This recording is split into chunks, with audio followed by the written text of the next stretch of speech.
आज की बड़ी राजनीतिक खबर बहुजन समाज पार्टी से जुड़ी हुई है। बीएसपी सुप्रीमो मायावती ने अपने भतीजे आकाश आनंद के ससुर और पार्टी के वरिष्ठ नेता आ रहे अशोक सिद्धार्थ को एक बार फिर बसपा में वापस ले लिया है।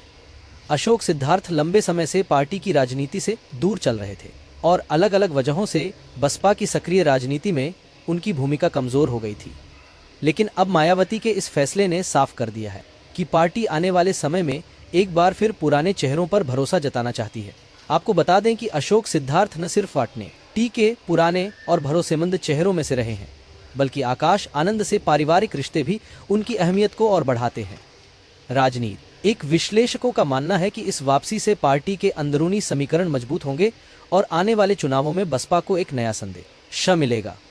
विशेष रूप से उत्तर प्रदेश की राजनीति में बीएसपी लगातार नए सिरे से अपनी पकड़ बनाने की कोशिश कर रही है। मायावती खुद अब सक्रिय रूप से चुनावी रणनीति तैयार कर रही हैं और आकाश आनंद को भी धीरे धीरे पार्टी की मुख्यधारा में लाने की कोशिश हो रही। ऐसे में आकाश के ससुर की वापसी को प्रतीकात्मक और रणनीतिक दोनों तरह से अहम माना जा रहा है। इस फैसले को लेकर राजनीतिक हलकों में चर्चा है कि मायावती अब रिश्तेदारी और पुराने भरोसेमंद नेताओं की मदद से पार्टी संगठन को मजबूत करना चाहती है। साथ ही इससे यह संदेश भी जाएगा कि बीएसपी पुराने कार्यकर्ताओं और नेताओं को सम्मान देती है और उन्हें फिर से मौका देने के लिए तैयार।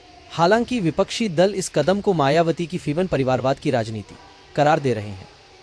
उनका कहना है कि बीएसपी भी अब उसी रास्ते पर चल रही है जिसका विरोध वह पहले करती आई थी। लेकिन पार्टी समर्थकों का मानना है कि परिवारवाद का सवाल यहाँ गौण है। असल मुद्दा पार्टी की एकता और मजबूती है। आने वाले चुनावों में यह देखना दिलचस्प होगा कि अशोक सिद्धार्थ की वापसी का कितना असर बसपा की वोट बैंक राजनीति पर पड़ता है।